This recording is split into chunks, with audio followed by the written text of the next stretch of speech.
દરેક નીતિની સામે કાયદાની રીતે ઊભો રહેતો SSK ન્યૂઝ ચેનલ.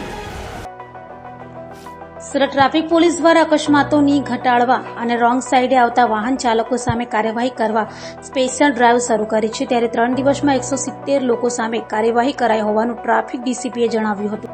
સુરતમાં ઘણા સમયથી વધી રહેલા અકસ્માતોને ઘટાડવા પોલીસ મેદાને આવી ગઈ છે. ત્યારે અકસ્માતોની સંખ્યા ઘટાડવા અને રોંગ સાઈડમાં આવતા વાહન ચાલકો સામે કાર્યવાહી કરવા પોલીસની સ્પેશિયલ ડ્રાઈવ ચલાવવામાં આવી રહી છે.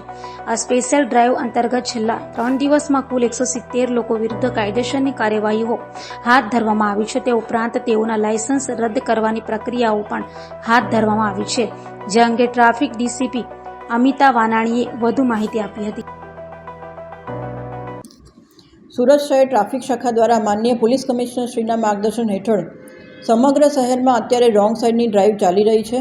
આ રોંગ સાઈડની ડ્રાઈવમાં સૌપ્રથમ અમે વાહન ચાલકોને અવેર કરી રહ્યા છીએ કે તમારું રોંગ સાઈડમાં વાહન ચલાવવાના લીધે તમે તમારી જીવની સાથે સાથે અન્ય વાહન ચાલકોના જીવ પણ જોખમમાં મૂકી રહ્યા છો અને રોંગ સાઈડને લીધે જે રીતે અકસ્માતો ધીરે ધીરે વધતા જાય છે એને રોકવા માટે સુરત શહેર ટ્રાફિક શાખા દ્વારા આ રોંગ સાઈડની ડ્રાઈવની સમજ આપવામાં આવી રહી છે. આમ છતાં પણ જે વાહન ચાલકો અવારનવાર રોંગ સાઈડમાં પોતાનું વાહન ચલાવી અને અકસ્માત માટે જવાબદાર બને છે એવા વાહન ચાલકો વિરુદ્ધ છેલ્લા 3 દિવસમાં 170 વાહન ચાલકોના લાયસન્સ સસ્પેન્ડ કરવા માટે RTOને રિપોર્ટ કરવામાં આવ્યો છે.